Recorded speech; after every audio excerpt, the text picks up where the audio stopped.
Bismillahirrahmanirrahim. Assalamualaikum warahmatullahi wabarakatuh.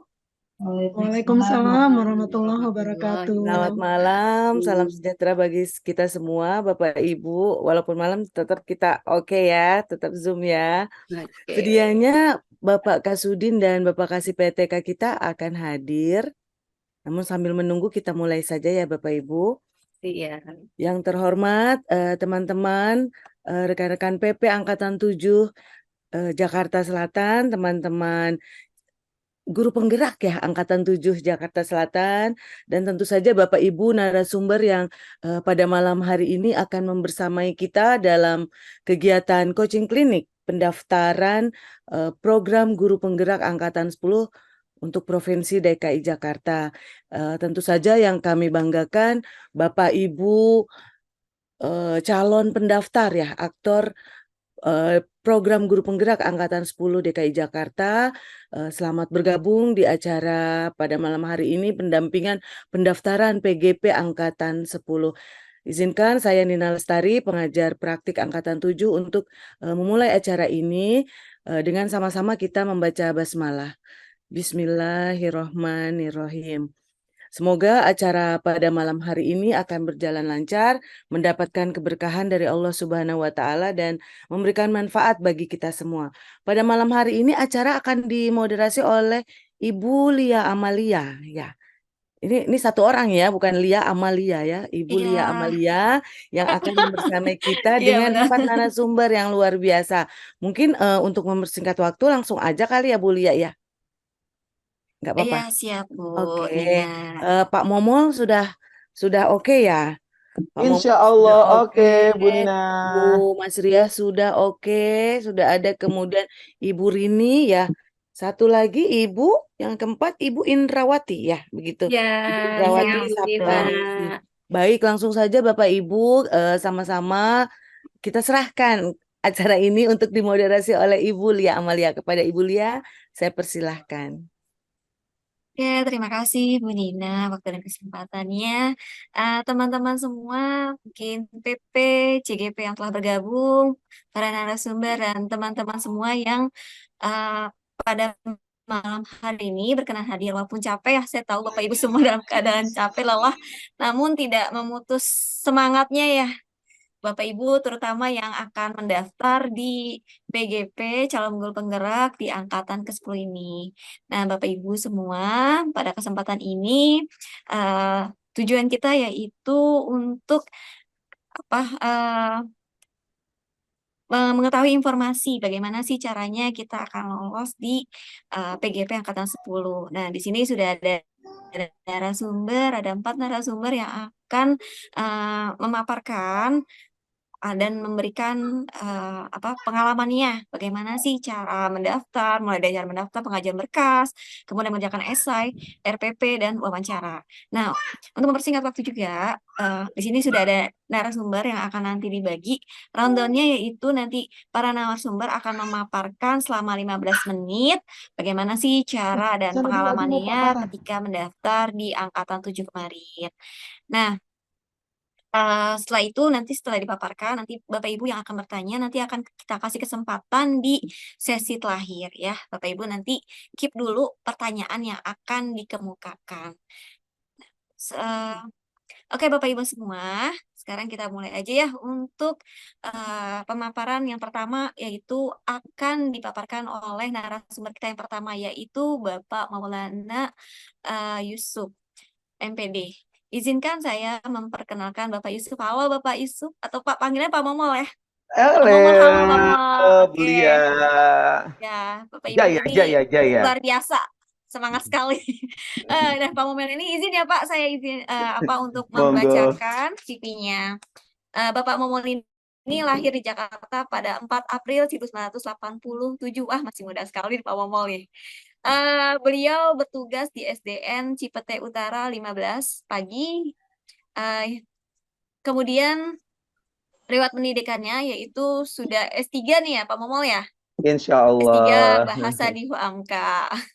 Kemudian S2-nya itu pendidikan dasar di UHK pada tahun 2019, kemudian Short Study Journal Akademik di Universitas Sains Malaysia pada tahun 2010, dan S1 PGSD UHMK tahun 2009. Kemudian riwayat pekerjaan beliau adalah instruktur nasional program sekolah penggerak, kemudian fasilitator kurikulum merdeka Direktorat SD Kemendikbudristek. Yang ketiga adalah tim pengembang kurikulum merdeka Dinas Pendidikan DKI Jakarta. Yang keempat adalah kontributor modul ajar dan modul project PMM. Yang kelima, reviewer AKM Puspendik Kemendikbudristek. Yang keenam adalah mengajar di UHMK Prodi PGSD, instruktur kurikulum 2013 tingkat provinsi, penyiar radio distrik program teacher jurnalis, narasumber LPMP DKI Jakarta, guru model kecamatan Kebayoran Baru, guru pamong pendidikan profesi guru. Kemudian membahas kurikulum kondisi khusus Kemendikbud dan membahas rambu-rambu penilaian Kemendikbud. Nah, selain riwayat pekerjaan, Bapak Momon ini sendiri mempunyai karya tulisnya yaitu cerita sains Momo si Petualang edisi hewan dan tumbuhan, kemudian buku best practice terbaik dariku dan untukmu, kemudian buku rindu sekolah, dan masih banyak lagi sih sebenarnya karya tulis beliau. Karena waktunya terbatas, maka dari itu kita mulai aja ya apa yang menjadi tujuan kita. Ya Pak Momo, siap ya Pak Momo. Baik, Nah, Pak insya Momo Allah ini siap, Bulia. akan memaparkan tentang pengajuan berkas di sesi PGP di Oke. Oke, Pak Momo akan Baik, terima dipersilakan. kasih Bulia. Jaya, jaya, jaya. Oke, baik. Assalamualaikum warahmatullahi wabarakatuh.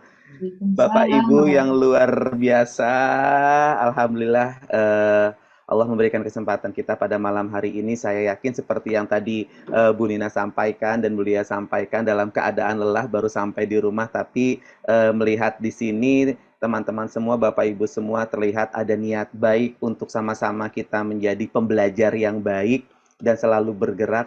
Semoga Allah memudahkan langkah kita semuanya. Amin ya rabbal alamin. Seperti dalam agenda malam hari ini, saya didapat tugas untuk sharing terkait dengan pemberkasan atau materi tentang berkas yang harus Bapak Ibu siapkan sebelum Bapak Ibu mendaftar sebagai CGP dan lain sebagainya.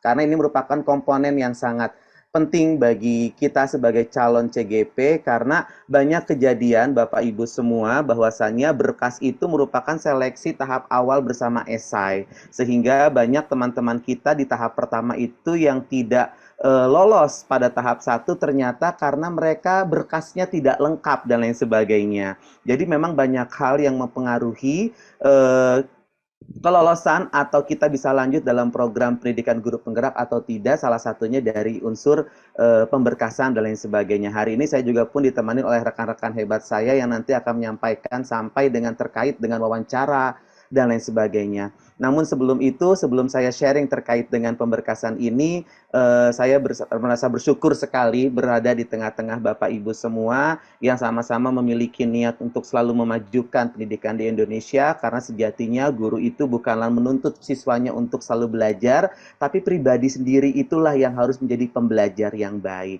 Karena kalau guru sudah menjadi pembelajar, maka peserta didik pun akan mencontoh apa yang dilakukan oleh gurunya. Maka yuk sama-sama kita terus bergerak, kita terus belajar, karena tahapan ilmu yang paling tinggi itu adalah ketika seseorang sudah memiliki ilmu, dia akan tawadu, dan semakin memiliki ilmu maka dia akan menjadi orang yang tidak pernah tahu apa-apa. Maka kita dituntut untuk selalu belajar agar kita haus. Nah, di sini adalah salah satu program Bapak Ibu semua dari kementerian, di mana memberikan kesempatan kita untuk selalu belajar terkait dengan hal-hal yang baru.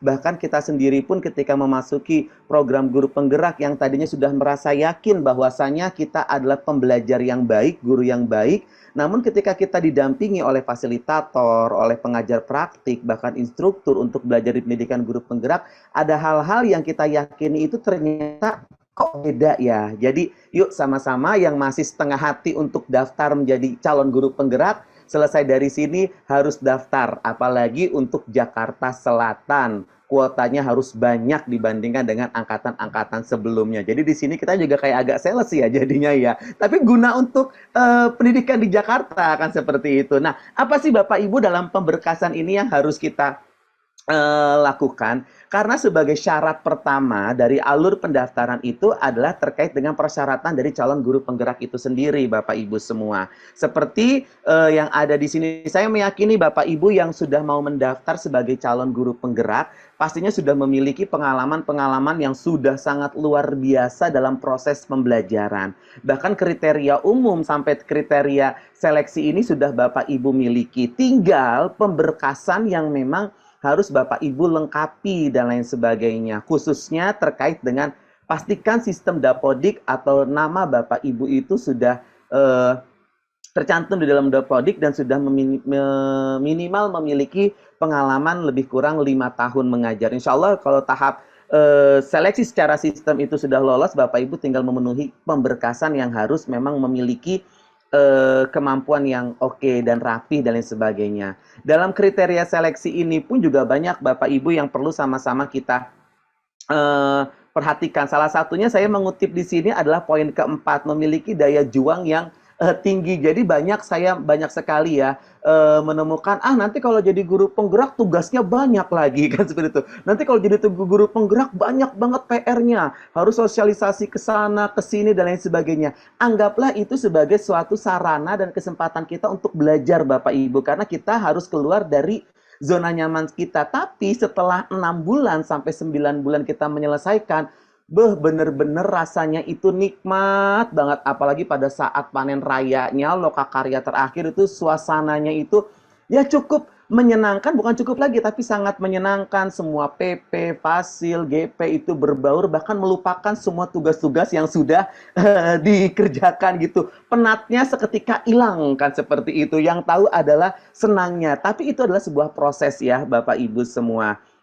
Kemudian seperti apa? Saya yakin Bapak Ibu ketika mau mendaftar di guru penggerak langsung dituju kepada alur seperti ini, dashboardnya atau tampilan dari layar Bapak Ibu seperti ini. Kalau kita ingin menjadi guru penggerak, maka kita tinggal mengklik saja daftar guru penggerak angkatan 9, 8, 9, 10. Kalau saat ini adalah 10. Dan jangan lupa memasukkan SIM PKB dan juga kata sandinya ini harus wajib Bapak Ibu miliki. Lalu bagaimana ketika saya lupa kata sandi? Bapak Ibu bisa tinggal minta bantuan dengan operator sekolah untuk dihubungkan dengan operator wilayah sehingga Bapak Ibu bisa yang namanya mendapatkan password kembali atau kata sandi terbaru dari akun SIM PKB Bapak Ibu yang telah Bapak Ibu lupakan kan kayak gitu atau sengaja dilupakan dan lain sebagainya. Ternyata dibutuhkan juga pada tahap ini. Lalu klik daftar. Nah, di sini Bapak Ibu semua, tinggal kalau kita mau memilih adalah calon peserta gitu. Kalau Bapak Ibu mungkin akan tertujunya adalah calon peserta angkatan 10 dan lain sebagainya. Kita tinggal pilih calon peserta. Kalau Bapak Ibu klik yang bawah, berarti Bapak Ibu memilih calon pengajar praktik. Tapi kita orientasinya saat ini adalah calon peserta guru penggerak. Karena kalau Bapak Ibu memilih calon pengajar praktik, itu masanya sudah selesai. Kemarin sudah selesai ya pada tanggal berapa tuh kemarin 25 ya sudah selesai untuk mendaftar sebagai calon pengajar praktik. Nah, ada Bapak Ibu semuanya yang harus terpenuhi. Yang pertama adalah kurikulum vitae dan esai. Nanti esai akan disampaikan oleh rekan saya, tapi nanti dalam tahap ini adalah Bapak Ibu diminta untuk menyelesaikan semua tagihan dalam kurikulum vitae tersebut, termasuk di dalamnya itu adalah pemberkasan. Jadi tulisan-tulisan yang samar-samar seperti ini ada yang di bold hitam terang, ada yang berwarna biru, bahkan sampai ada yang berwarna abu-abu. Sejatinya itu harus kita baca dengan teliti karena terkadang kita main upload saja terus kita lupa nih membaca hal-hal yang warnanya abu-abu dan lain sebagainya ini. Dan yang tertera di situ sehingga kita tidak tahu apa syaratnya, kok gagal dan lain sebagainya. Padahal setiap komponen yang ada di dalam tulisan tersebut itu memiliki arti ya Bapak Ibu ya untuk kita sama-sama dengan teliti menyimaknya. Nah, yang pertama yang harus kita lakukan itu pastinya adalah terkait dengan unduh berkas. Karena di sini Bapak Ibu semua ketika Bapak Ibu tinggal mengklik ini ada yang namanya surat-surat atau contoh-contoh berkas yang harus Bapak Ibu penuhi. dan lain sebagainya seperti surat rekomendasi dan lain sebagainya. Nah, ini yang harus Bapak Ibu lakukan. Jadi pertama kali yang harus mulai Bapak Ibu lakukan adalah unduh berkas sampai dengan mulai kerjakan untuk pertama kali adalah kurikulum vitae-nya Bapak Ibu semua. Pastikan kurikulum vitae ini sudah sesuai dengan yang tertera dalam database Bapak Ibu semua. Namun jika ada yang memang belum sesuai, Bapak Ibu bisa konfirmasi kepada operator untuk melakukan pembenaran dan lain sebagainya. Nah, ini yang harus Bapak Ibu lakukan. Ketika sudah mulai mengerjakan, nanti Bapak Ibu akan selalu tampil seperti ini. Ini untuk meyakinkan kita sebagai calon guru penggerak pada saat pendaftaran untuk benar-benar yang namanya sudah mempersiapkan apa saja. Ada 5 komponen di sini. Yang pertama 3 dokumen wajib yang harus Bapak Ibu miliki, dan ini formatnya nggak boleh beda dari yang sudah tertera. Boleh PDF, boleh JPG, yaitu KTP, ya, dan surat dukungan kepala sekolah, surat rekomendasi calon guru penggerak. Setidaknya sebelum Bapak Ibu memulai mengerjakan, maka perintah pertama awal di sini adalah unduh berkas. Agar apa? Pada saat Bapak Ibu memulai mengerjakan, Bapak Ibu sudah menyiapkan nih file-file atau scan dari file tersebut. Contohnya adalah KTP, dukungan kepala sekolah, sampai dengan rekomendasi. Bahkan di poin 2 ini selalu ditekankan, bacalah setiap bagian secara teliti dan isilah sesuai riwayat hidup Bapak Ibu semuanya. Ya, jadi memang di dalam guru penggerak ini yang perlu sangat dihati-hati adalah terkait bahkan nanti Bapak Ibu pada saat esai, yaitu keunikan dari setiap apa yang Bapak Ibu tuliskan, atau dalam hal ini adalah terhindar dari plagiarisme. Makanya di sini harus sesuai dengan riwayat hidup Bapak Ibu semua. Ketika Bapak Ibu tidak memiliki pengalaman organisasi, ya udah nggak masalah, cukup strip aja dan lain sebagainya, dibandingkan kita apa namanya Pak, Bu, isinya apa ya, dan lain sebagainya. Sedangkan nanti pada tahap tindak lanjutnya kita tidak bisa menyertakan bukti dan lain sebagainya. Tapi saya yakin kalau organisasi Bapak Ibu punya, kan salah satu bagian dari guru itu, pastinya kalau SMP itu ada MGMP, kalau untuk seluruhnya itu ada PGRI dan lain sebagainya ya. Isi keterangan dengan cermat dalam waktu yang ditentukan. Nah ini jadi harus benar-benar cermat, karena kita dalam mengisi ini diberikan waktu. Tidak bisa buka login terus dalam waktu 24 jam. Karena apa? Ketika Bapak Ibu tinggal aja, saya pengen makan dulu dan lain sebagainya. Padahal udah Bapak Ibu upload, tapi masih ada beberapa berkas yang belum Bapak Ibu upload. Saya pengen makan dulu. Nanti ketika Bapak Ibu upload berkas yang sisanya tersebut untuk diklik simpan, itu akan ulang semuanya. Jadi datanya itu akan mengulang kembali. Jadi perlu kecermatan di sini dalam memperhatikan waktu yang sudah ditentukan. Kemudian kirim simpan, ada 2 fitur, yaitu simpan dan kirim. Kalau masih belum yakin, kliklah simpan. Tapi kalau sudah yakin semua berkas Bapak Ibu itu sudah benar, maka tinggal kirim, klik tombol kirim dan lain sebagainya. Apa saja yang harus Bapak Ibu lakukan di sini, khususnya di Pak kurikulum Momo, ya. 5 menit lagi ya. Oke, siap. Pas banget. Nah, jadi ini Bapak Ibu, dashboard di sini ini tanda abu-abu, tanda oren-oren dan lain sebagainya harus menjadi bahan perhatian. Kalau sudah warna hijau semua, berarti Bapak Ibu sudah lengkap di dalam pengisian CV, berikut juga dengan berkas-berkasnya. Ini adalah contoh-contoh dari CV yang Bapak Ibu akan dapatkan ketika membuka website pendaftaran guru penggerak. Dan ini adalah formatnya untuk berkas KTP, ya kan? Ini KTP benar-benar harus jelas. Bapak Ibu disarankan, saran saya jangan pakai ini ya, scanning dari handphone, karena resolusi handphone itu pastinya berbeda kameranya dan lain sebagainya. Numpang aja dari sekolah untuk scanning manual melalui printer dan lain sebagainya. Ijazah S1, fakta integritas udah ada template-nya, tinggal download. Surat izin dari atasan ini wajib Bapak Ibu semua, karena sebagaimanapun juga kita harus mendapatkan izin dari kepala sekolah. Kalau rekomendasi ini tidak wajib, jadi Bapak Ibu boleh menyertakan, boleh tidak. Tapi saran saya tetap disertakan. Rekomendasi ini tidak harus kok dari kepala sekolah, dari guru senior pun juga tidak masalah. Kayak saya pada saat mendaftar, surat rekomendasi ini dari guru senior. Tapi kalau surat izin, wajib dari atasan. Yang penting kita semuanya terchecklist nanti berwarna hijau. SK pengangkatan sebagai kepala sekolah definitif dan lain sebagainya. Ini pastikan yang kalau Bapak Ibu sudah memiliki SK, tapi kalau enggak ya enggak masalah kan seperti itu. Dan rencana pembelajaran. Nah, ini RPP-nya juga Bapak Ibu siapkan di awal terkait dengan dokumentasi sebagai berkas yang harus diunggah. Dan setiap pengunggahan itu ada kapasitasnya, nggak boleh melebihi 1,5 megabyte dan lain sebagainya. Boleh JPG atau PNG dan lain sebagainya. Ini ukuran-ukuran ini dan juga bentuk format dari setiap dokumennya harus kita perhatikan. Kemudian simpan. Kalau sudah semuanya berarti nanti Bapak Ibu akan hijau semuanya.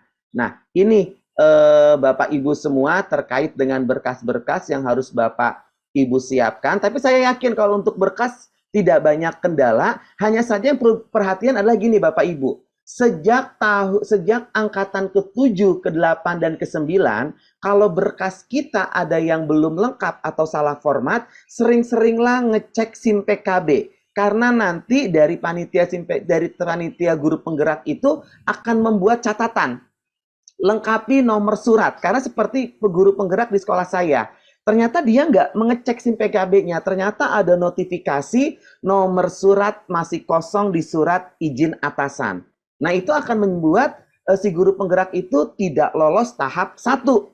Jadi sering-sering walaupun kita sudah upload berkas, jangan tunggu pengumuman tahap 1 selesai. Tapi sering-seringlah buka SIM PKB untuk memastikan apakah ada notifikasi dari panitia terhadap berkas yang kita ajukan terkait dengan kelengkapan. Karena ini terjadi di beberapa guru yang memang cerita kepada saya. Salah satunya adalah 2 guru di sekolah saya yang dia tidak ngecek SIM PKB-nya, buka, ternyata ketika dibuka itu sudah tertera nomor surat tidak lengkap dan lain sebagainya. Berarti kan harus melakukan penguploadan ulang.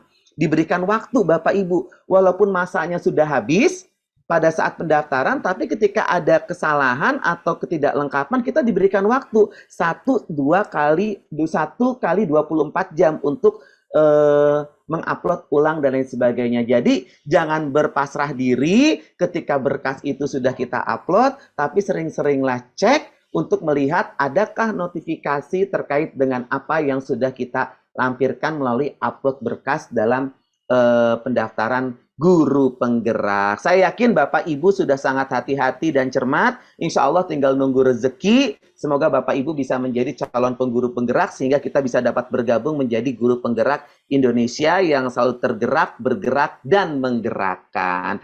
Terima kasih Bu Lia. Itu saja dari saya. Nanti kita bisa lanjut ditanya jawabnya.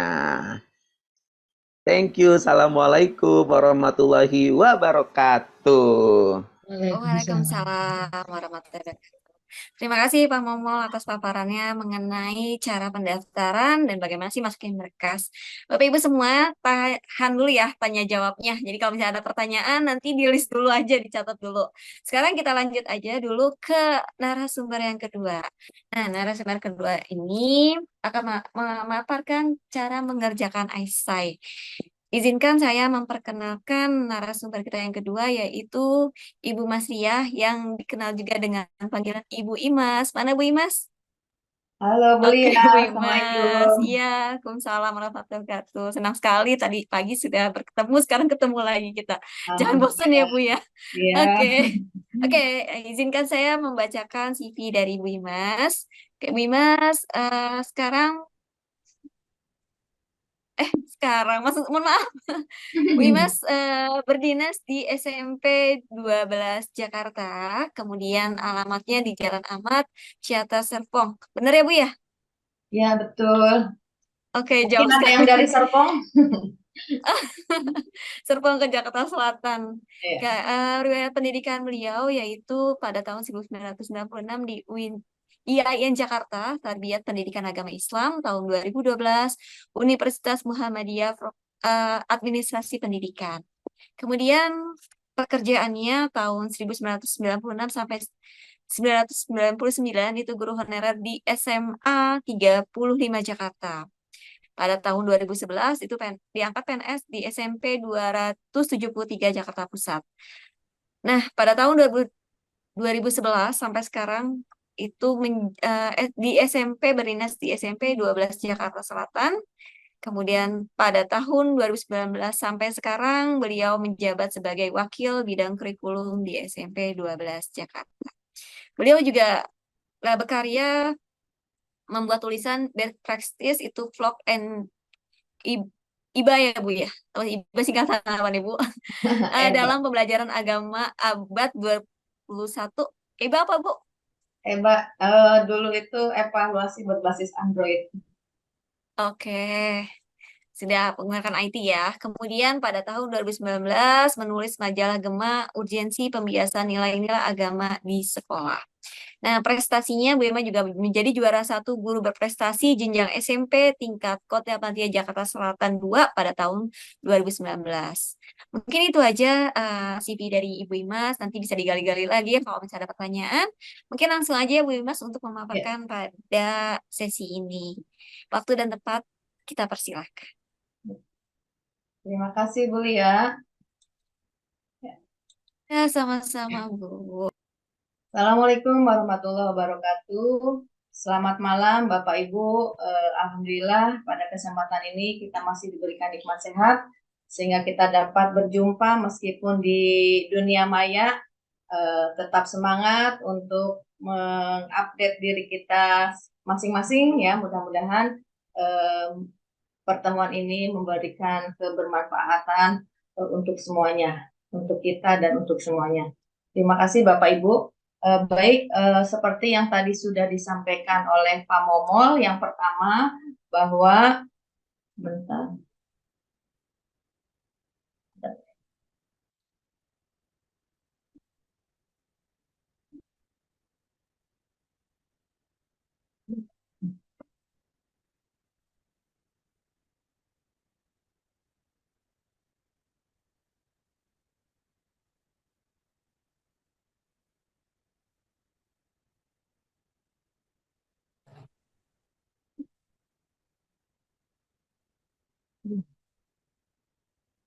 Di sini saya bertugas untuk memberikan trik-trik mengisi esai.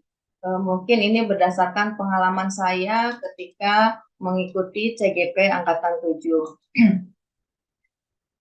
Berikut adalah mungkin sedikit ya, sudah Bapak Ibu lakukan mungkin, tapi mungkin barangkali ada sedikit yang inspirasi yang saya sampaikan, mudah-mudahan ini memberikan dampak yang positif untuk Bapak Ibu, khususnya calon guru penggerak yang sudah mendaftar di Angkatan 10.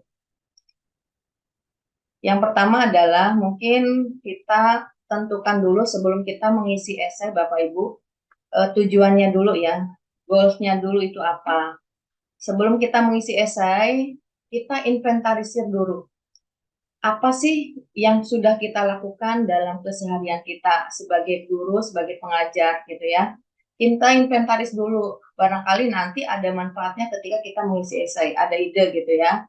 Kemudian yang kedua, selain tupoksi kita sebagai pengajar, tentunya pasti kita akan selama mengajar itu ada tugas-tugas tambahan yang kita lakukan gitu ya. Apakah wali kelas mungkin atau mungkin pembina atau apapun itu tugas tambahan yang kita pernah diberikan tugas, kita inventarisir juga. Kemudian yang ketiga, mungkin kita pernah menjadi panitia atau mengadakan event-event atau apapun lah di luar kegiatan, kita ingat-ingat dulu. Jadi semua yang ini akan kita tuangkan ketika kita menulis esai gitu ya. Jadi kalau misalkan tidak ditulis di inventaris dulu, kadang-kadang kita lupa. Padahal sudah banyak yang kita lakukan, tetapi akhirnya kita terlewatkan, gitu ya. Kemudian sebetulnya dalam pengisian esai ini tidak terlalu banyak ya poinnya. Dalam esai ini hanya 5 ya, hanya 5 poin besar tema ya. Tema yang pertama, bagaimana kita memberikan narasi tentang motivasi kita menjadi guru penggerak itu apa. Itu yang pertama, poin besarnya. Yang kedua, itu isinya tentang bagaimana ketika kita menjadi guru, itu ada tantangan apa tidak. Tantangannya nanti kita ungkapkan di situ. Kemudian yang ketiga, bagaimana kita mengulas permasalahan dalam pekerjaan, ya, sampai ke hal yang paling sulit. Tentunya dalam setiap pekerjaan pasti ada masalah-masalah ya. Apakah masalah dalam diri kita sendiri mengenai materinya mungkin, atau mungkin dengan rekan sejawat, atau mungkin dengan peserta didik, atau mungkin dengan orang tua peserta didik, atau mungkin dengan secara kedinasan, dengan atasan, dan lain sebagainya, pasti ada permasalahan gitu ya. Kemudian yang keempat, itu kita membuat narasi tentang pengalaman ketika mendapatkan masukan atau umpan balik terkait dengan kemampuan kita. Pasti ada respon ya Bapak Ibu ya. Kita melakukan apa pasti ada respon, baik dukungan maupun kritikan gitu ya. Dan yang kelima, poin besar itu adalah membuat narasi tentang pengembangan terhadap orang lain, karena bagaimanapun hebatnya kita, tidak mungkin kita bisa melakukan hal-hal sendiri. Pasti akan berkolaborasi dengan teman, dengan yang lainnya lah gitu ya. Itu jadi ada 5 poin besar dalam mengisi esai. Kemudian langsung saja bahwa kalau kita mau mengerjakan esai, menggunakan bahasa sendiri, tidak mesti bagus, tidak mesti terlalu ilmiah gitu ya, tetapi gunakanlah bahasa sendiri seolah-olah kita bercerita kondisi kita gitu ya. Yang kedua, menggunakan kalimat real ya, apa adanya gitu ya. Kalau kita lakukan seperti apa ya, tulislah seperti itu gitu ya, tidak mengada-ngada. Kemudian mencantumkan setiap momen itu, apa kegiatannya, apa nama tugasnya, kemudian waktunya biasanya ditanyakan kapan, kemudian adakah tantangannya, apa yang diupayakan dalam mencari solusinya, dan hasilnya seperti apa. Ini dalam setiap tema ini biasanya ada seperti ini. Jadi fokuskan ke kegiatan atau waktunya, atau nama kegiatan atau tugasnya, kemudian waktunya biasanya ditanya kapan, dan tantangannya apa, solusinya apa, dan hasilnya seperti apa. Itu alurnya seperti itu semuanya ya Bapak Ibu. Kemudian hal yang harus dihindari itu adalah terutama adalah kita sangat tidak boleh itu copy paste dari internet. Karena apa? Ya di internet itu mungkin bahasanya normatif. Yang kedua ya, menggunakan kalimat-kalimat normatif. Hanya kalimat yang bagus tetapi belum tentu kita lakukan gitu ya. Jadi hindari, jangan sampai kita melakukan copy paste dari internet. Karena kita kadang-kadang banyak nih karakternya harus sekian ratus, harus sekian ribu. Kita udah bingung duluan dengan karakter seperti itu. Padahal kalau kita sudah menikmati alurnya, ternyata kadang-kadang bisa lebih juga gitu ya. Walaupun itu dengan menggunakan bahasa-bahasa yang sederhana gitu ya. Jadi misalkan kita bagaimana memberikan pengalaman tentang wali kelas, misalkan ya, kan semua dari kata pastilah pernah mengalami wali kelas. Bagaimana menjalani menjadi tugas wali kelas misalnya, kemudian tantangannya wali kelasnya itu apa, kapan menjadi wali kelasnya, kemudian upaya-upaya yang kita lakukan supaya menjadi wali kelas yang baik itu seperti apa sudah kita lakukan, kemudian kita juga mendapatkan solusi-solusinya, kemudian hasil-hasilnya apa, dan endingnya apa gitu ya. Jadi itu cerita yang seperti itu aja yang kita lakukan. Tidak mesti kalimat yang normatif yang sangat tinggi dan itu merepotkan diri kita sendiri gitu ya. Karena apa? Karena esai ini nanti mungkin akan ada kaitannya dengan wawancara. Jadi apa yang kita tuliskan nanti akan dikupas habis ketika kalau kita sudah lolos tahap pertama, nanti di wawancara akan kita dikupas habis apa yang kita tuliskan di wawancara itu. Makanya kadang-kadang ada yang tahap 1 berkasnya lolos, kemudian esainya lolos, tetapi tahap kedua nggak lolos. Kenapa? Karena bisa jadi apa yang kita utarakan, yang kita tuangkan di dalam esai itu, ketika dikonfirmasi di wawancara ternyata tidak sama gitu ya. Itu juga ada beberapa yang terjadi ya gitu ya, pernah mendengar bahwa saya di wawancaranya nggak dapat. Mungkin ya itu karena tidak sesuai antara apa namanya yang dituliskan ketika di esai, sementara di wawancaranya tidak terjadi ya, tidak apa namanya data dukungnya kurang gitu ya. Jadi sehingga mungkin pewawancara itu meragukan apa yang kita tulis gitu ya. Ini beberapa contoh yang mungkin yang saya pernah tulis ya Bapak Ibu ya. Ini contoh esai yang kita lakukan pada saat kita mengisi SIM PKB ataupun ketika masuk daftar calon guru penggerak.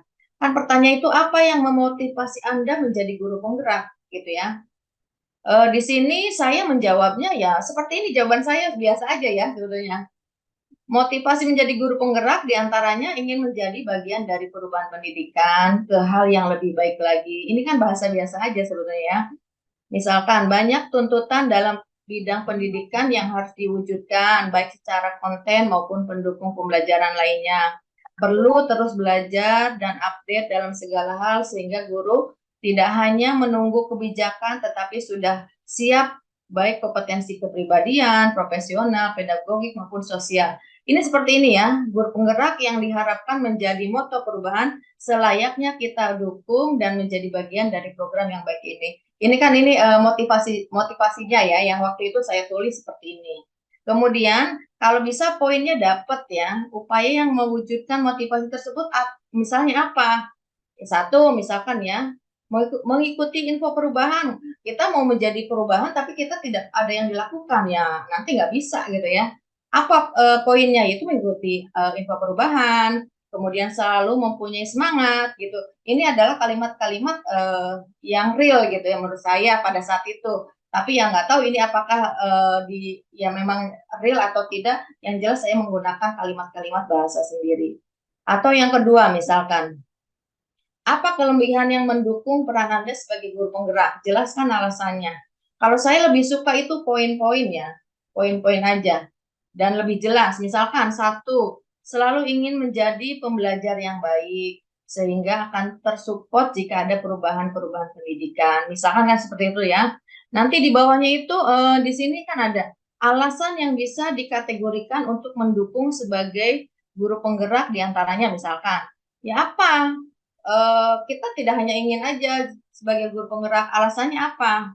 Ya, misalkan aktif mengikuti pelatihan, misalkan ya baik luring maupun ataupun pelatihan-pelatihan yang diadakan di sekolah mungkin, di Sudin atau dimanapun di kementerian dan lain sebagainya itu menunjukkan bahwa kita itu memang relevan dengan kita ingin perubahan dan ada yang kita lakukan. Kemudian yang kedua, aktif dalam komunitas, misalkan ya kita tidak sendiri, tetapi harus aktif dengan komunitas mungkin di sekolah atau yang lain, tidak mesti yang tingkat DKI, misalkan provinsi atau tingkat kota, mungkin di lingkungan sekolah kita saja kalau memang real itu insya Allah ya termasuk ada perubahan-perubahan yang kita lakukan.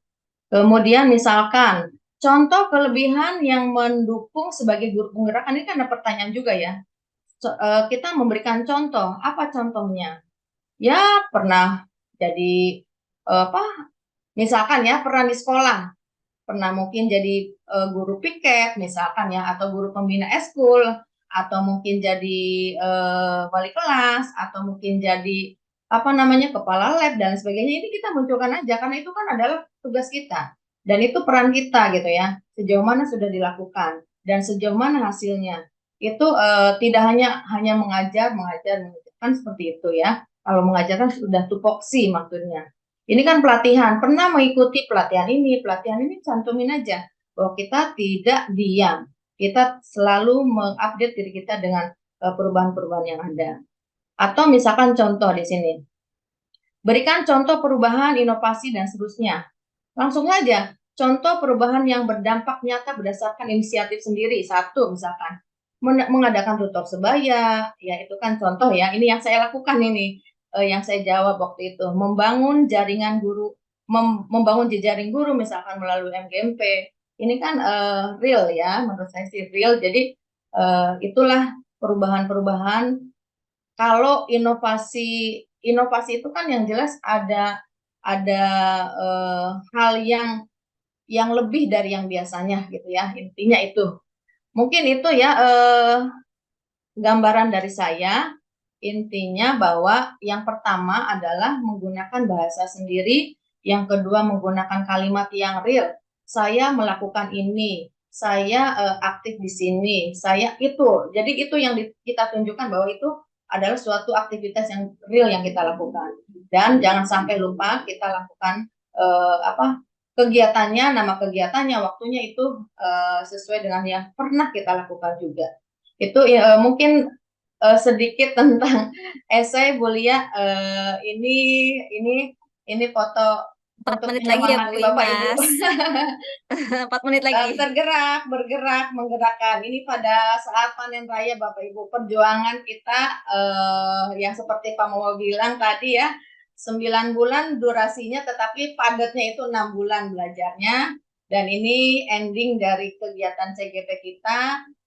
Alhamdulillah pada saat itu dihadiri oleh dari dari BPGP ya, BPGP Jogja, kemudian juga mantan Kadis DKI Jakarta. Mungkin itu saja Bu Lia dari saya. Terima kasih. Salam guru penggerak. Salam dan bahagia. Saya stop share dulu Oke, ya. terima kasih banyak Bu Imas.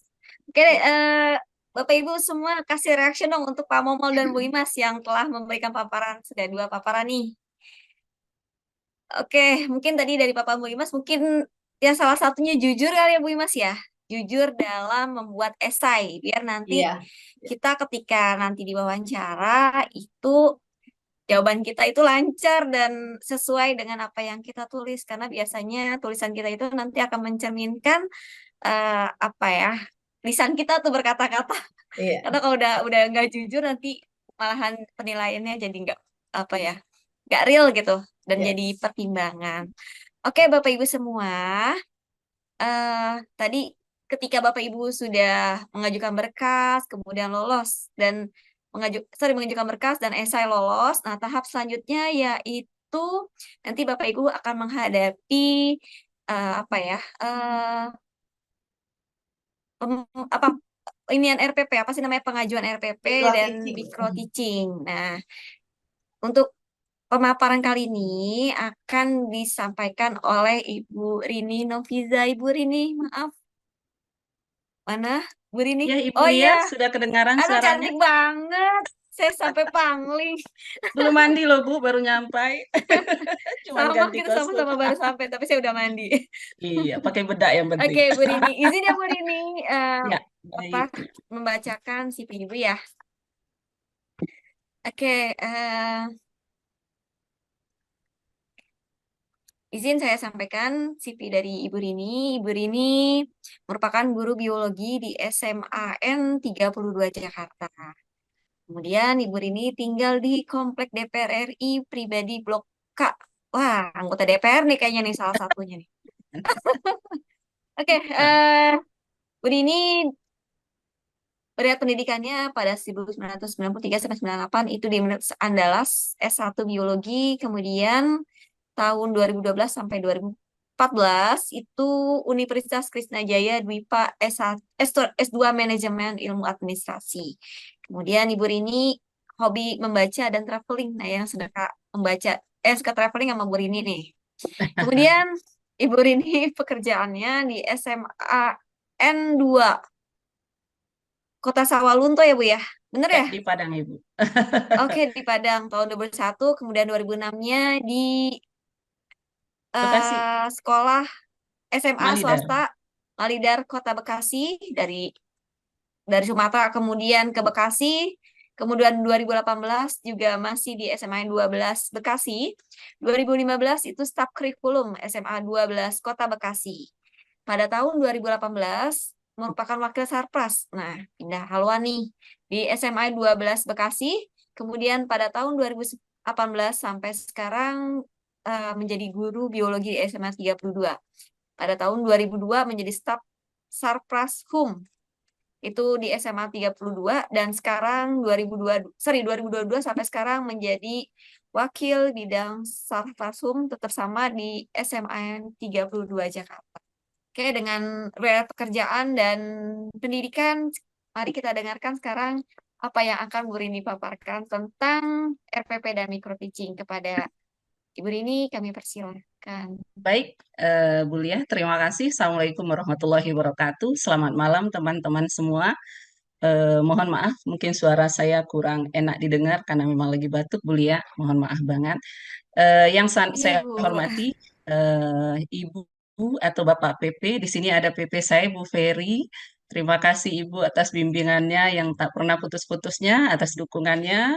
Begitu juga dengan ada Bu Lia, ada Bu Masria. Terima kasih Ibu selalu mendukung dan membimbing kami.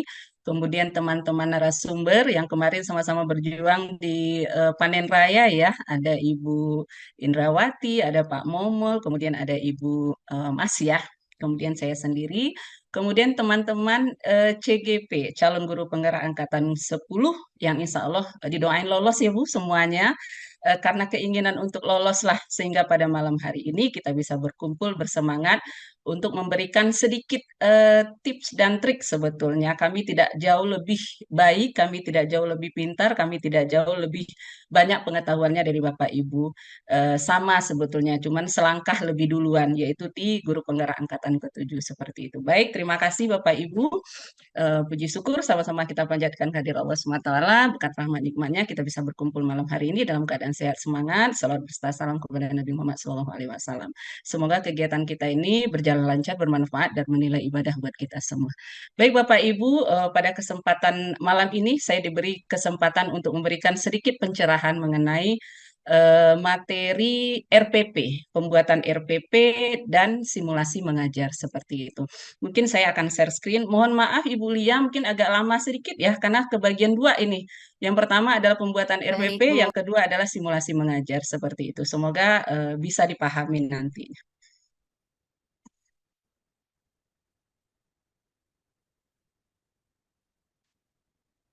Apakah sudah muncul Bapak Ibu? Mohon maaf, saya masih dalam bentuk eh, Canva. Sudah Bu Rini, Baik, jelas.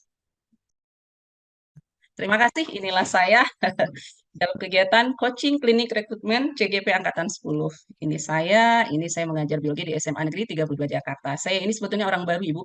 Saya 2018 mutasi ke DKI lewat jalur tes seperti itu. Nah, pada kesempatan ini kami sebetulnya dikasih waktu 10 sampai 15 menit. Semoga bisa tepat waktu sehingga kita tidak sampai malam banget untuk kegiatan hari ini. Nah, ini rencana pelaksanaan pembelajaran. Jadi Bapak Ibu dalam kegiatan guru penggerak ada beberapa tahap yang akan kita lakukan seperti yang sudah diterangkan oleh teman-teman tadi. Yang pertama adalah mengetahui bagaimana guru penggerak itu, yang kedua adalah kita mengisi esai seperti yang sudah diterangkan oleh Ibu tadi. Kemudian yang ketiga adalah kita membuat rencana pelaksanaan pembelajaran. Bapak Ibu mohon maaf, sebetulnya kegiatan ini adalah akan muncul kalau di SIM PKB kita sudah dinyatakan lolos tahap pertama seperti itu. Jadi kalau kita sudah dinyatakan lolos tahap pertama, berarti kita masuk ke tahap berikutnya yaitu simulasi mengajar dan wawancara. Mohon maaf, Bu Ferry, apakah suara saya masih lanjut? Lanjut Bu, bagus Bu. Oh, enggak, maksudnya enggak putus-putus, di saya agak Enggak. nge-lag. Enggak ya, Enggak Bu, baik. bagus ya. Nah, kalau sudah muncul di SIM PKB kita, kalau kita lulus tahap pertama, berarti kita disuruh atau harus mempersiapkan diri untuk masuk ke tahap berikutnya, yaitu simulasi mengajar. Nah, sebelum kita masuk ke simulasi mengajar, apa yang harus kita persiapkan? Yang pertama adalah membuat rencana pelaksanaan pembelajaran.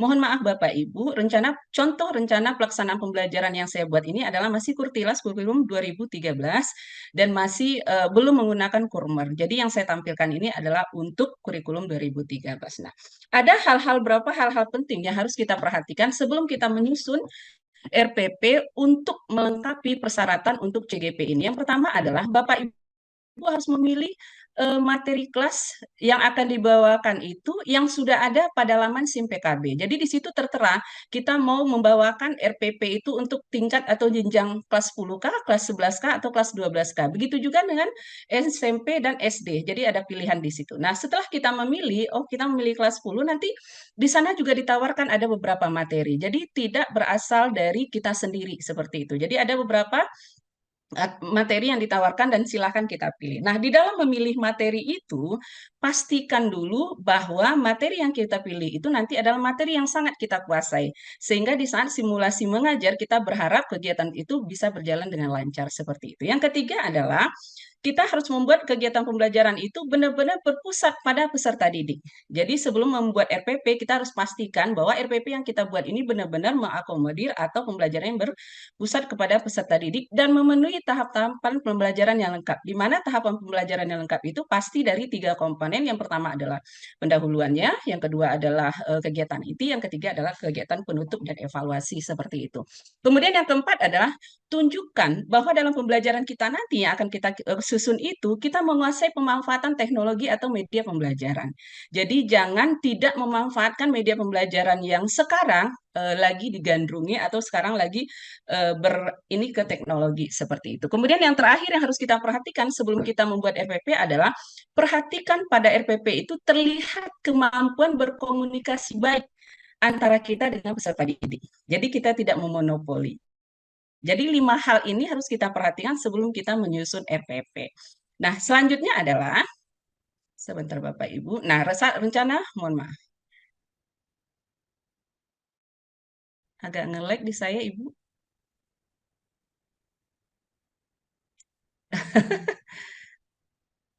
Sudah berubahkah Bu? RPP. Sudah Ibu, bagus. Nah, Ya, ini yang RPP. terpenting adalah Bapak Ibu mohon maaf bukan berarti menggurui ya. Inilah yang saya lakukan, inilah poin-poin yang saya tulis dalam pembuatan RPP saya di saat mengajukan berkas untuk simulasi pengajar pada CGP Angkatan ke-7. Yang pertama yang kita tulis itu adalah identitas. Identitas itu akan terdiri dari nama guru, itu nama lengkap. Lengkap dengan gelar. Kemudian nama sekolah, surat elektronik. Surat elektronik kita yaitu Gmail juga harus dicantumkan. Mata pelajaran, kelas, jenjang, semester, tema yang kita pilih sesuai dengan yang ada di laman SIM PKB. Subtemanya juga ada di laman SIM PKB. Kemudian alokasi waktu. Ini yang terpenting. Kemudian yang kedua, yang harus kita tampilkan atau yang harus kita buat, munculkan di RPP itu adalah kompetensi inti. Jadi ada KI 1-nya, KI 2, KI 3, KI 4. Ibu, saya yakin Bapak Ibu sudah jelas untuk hal ini. Yang ketiga yang harus kita munculkan adalah KD-nya. Jadi kalau KD berarti 3.4-nya apa, yang ingin kita capai 4.4-nya apa, seperti itu. Kemudian, yang keempat adalah indikator pencapaian kompetensi dasar. Jadi lengkap Bapak Ibu, jadi kita tulis juga IPK, yaitu 341, 342. Kemudian ini tergantung kepada bidang studi ya Bapak Ibu, makanya saya tidak memunculkan. Dan yang kelima, yang harus kita tulis atau cantumkan di RPP itu adalah tujuan pembelajaran. Di mana dengan mencantumkan tujuan pembelajaran ini, di sana nanti kita akan bercerita model pembelajaran apa yang akan kita bawakan, kemudian metode apa yang kita gunakan, seperti itu. Jadi dari tujuan itu nanti kita akan bisa menampilkan model pembelajaran dan metode apa yang kita gunakan, seperti itu. Kemudian, ini yang kelima, yang keenam adalah baru kepada langkah-langkah pembelajaran. Jadi ini sudah poin keduanya, itu langkah-langkah pembelajaran. Yang pertama, pastilah kegiatan awal. Pada kegiatan awal itu, Bapak Ibu harus menulis, di situ terlihat ada orientasi, ada persepsi, orientasi sudah jelas. Pertama mungkin kita membuka dengan salam, kemudian menyapa anak-anak, menanyai keadaan anak-anak, kemudian juga mengabsen anak-anak dan segala macam. Kemudian persepsi untuk pelajaran sebelumnya. Kemudian jangan lupa kita juga memberi motivasi. Di mana pada motivasi ini kita akan memberikan kepada anak-anak itu apa sih manfaat nanti akan diperoleh dalam pembelajaran ini. Kemudian yang keempat adalah pemberian acuan. Nah, itu kegiatan awal. Pemberian acuan ini nanti berkaitan dengan KI, KD, dan SKL yang kita tampilkan. Kemudian yang kedua adalah kegiatan ini. Nah, ini Bapak Ibu penilaian inti dari nanti simulasi mengajar adalah di kegiatan intinya. Kegiatan inti itu sebetulnya ada 3 tahap. Yang pertama itu adalah untuk aktivitas individu anak-anak. Pada aktivitas individu anak-anak nanti kita mulai memberi sedikit. Setelah kita melakukan apersepsi, kemudian kita menjelaskan apa yang akan kita pelajari di sini, yaitu pada tahap aktivitas individu. Nah, di sini kita mulai membuka sedikit materi apa yang kita bawakan. Kemudian anak-anak mulai melihat, oh ini. Nah, ini bisa kita lakukan mungkin dengan menayangkan video seperti itu. Menayangkan video, menayangkan gambar, menayangkan kejadian seperti kemarin saya melakukan memilih untuk materi virus. Jadi yang saya tayangkan itu adalah video tentang COVID seperti itu. Kemudian selanjutnya, kegiatan ini sudah aktivitas individu. Yang kedua adalah Sudah, Bro. Nah, yang kedua adalah aktivitas kelompok. Nah, ini kegiatan inti keduanya adalah aktivitas kelompok. Di aktivitas kelompok, nah anak-anak kita beri data. Nah, di sini tugas kita adalah membagi kelompok terlebih dahulu. Terserah Bapak Ibu, kelompok anak ini dasarnya apa. Kalau seandainya Bapak Ibu sudah menerapkan pembelajaran berdiferensiasi, berarti Bapak Ibu sudah mengelompokkan berdasarkan gaya belajar anak-anak atau apa namanya model pembelajaran anak-anak seperti itu. Tetapi kalau Bapak Ibu membuat kelompokan ini berdasarkan ada anak-anak yang high, ada anak-anak yang middle, ada anak yang low. Nah, inilah tujuannya kita mengelompokkan mereka. Jadi sudah tahu terlebih dahulu. Nah, setelah aktivitas kelompok nanti baru aktivitas klasikal. Klasikal ini terdiri dari misalnya mereka berdiskusi, memverifikasi sesuai dengan yang tadi. Kemudian mereka mulai menarik kesimpulan. Setelah mereka menarik kesimpulan dari yang mereka diskusikan, mereka presentasi ke depan, mereka mengungkapkan pendapat, mereka mengakomodir pertanyaan dan menyimpulkan poin-poin penting seperti itu. Nah, yang selanjutnya adalah pada kegiatan mohon maaf. Mohon maaf, setelah aktivitas klasikal, berarti anak-anak ini sudah selesai melakukan kegiatan inti yang terdiri dari individu, aktivitas kelompok, dan aktivitas klasikal. Nah, kegiatan berikutnya adalah sebetulnya adalah kegiatan penutup dan penilaian hasil pembelajaran. Nah, yang harus kita perhatikan di sini, sebelum kita melakukan kegiatan penutup dan penilaian hasil pelajaran, poin-poin penting yang kita jabarkan ke anak-anak itu adalah kita memberikan apresiasi terhadap pembelajaran berkelompok tadi. Kelompok mana yang memperoleh nilai terbagus seperti itu. Kelompok mana yang kelompok mana yang penampilannya pada saat diskusi tadi bagus dan baik seperti itu. Nah, kegiatan terakhirnya itu adalah kegiatan penutup dan penilaian hasil pembelajaran. Nah, kegiatan penutup mohon maaf Bapak Ibu, sebetulnya ini saya salah tadi.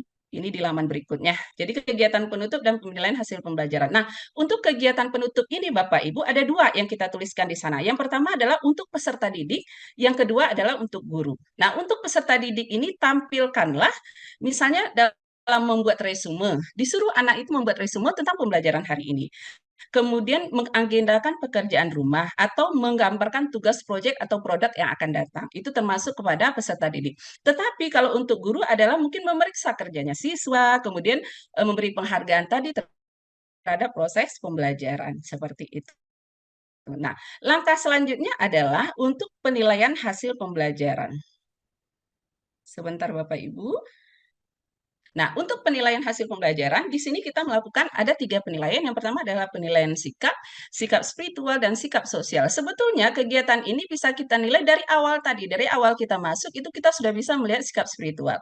Apakah dia sudah menjawab salam kita, kemudian bagaimana sikapnya dalam berdiskusi, itu sudah sosial. Kemudian aspek pengetahuan, aspek keterampilan. Nah, setelah selesai uji kompetensi ini, tahap 5 yang kita lakukan adalah apa tindak lanjut dari uji kompetensi itu. Jadi setelah proses tindak lanjut berarti kita akan melihat hasil anak itu. Tindak lanjutnya apa? Kita buatlah kalau seandainya nilai bagus berarti kita lakukan program pengayaan.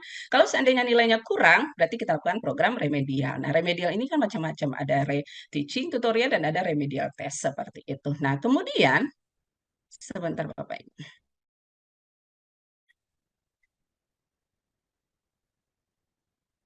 Apakah sudah berubah Bapak Ibu?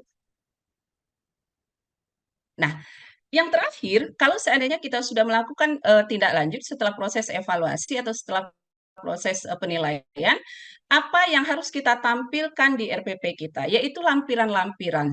Lampiran-lampiran yang pertama itu rubrik penilaian Bapak Ibu. Rubrik penilaian kita seperti apa untuk sikapnya. Kalau untuk pengetahuannya seperti apa, mungkin PG, esai, atau segalanya. Kemudian untuk keterampilan seperti apa, mungkin kita meminta produk dan sebagainya. Kemudian juga lampiran materi. Nah, ini tolong dilampirkan nanti. Setelah Ibu membuat RPP, tolong lampirkan juga rubrik penilaian dan lampiran materi. Kenapa? Karena ini merupakan tambahan penilaian sebetulnya bagi tim penguji. Kenapa saya meyakinkan ini Bapak Ibu? Karena di waktu saya kemarin tes, ternyata penguji saya itu memegang RPP-nya saya, berarti dia print RPP-nya saya, seperti itu. Jadi dia benar-benar melihat apakah RPP yang kita buat ini benar-benar kita praktekkan di saat kita melakukan kegiatan simulasi mengajar, seperti itu. Begitu Bapak Ibu. Nah, itu bagian pertama, bagian-bagian yang harus ada di dalam RPP yang akan kita upload di SIM PKB kita. Nah, kalau seandainya RPP sudah di-upload, kemudian kita sudah terjadwal untuk simulasi mengajar, berarti kita mengadakan simulasi mengajar. Nah, poin-poin penting yang harus kita lakukan dalam simulasi mengajar itu, yang pertama adalah pendahuluan. Pendahuluan ini dimulai dari awal kita masuk kelas.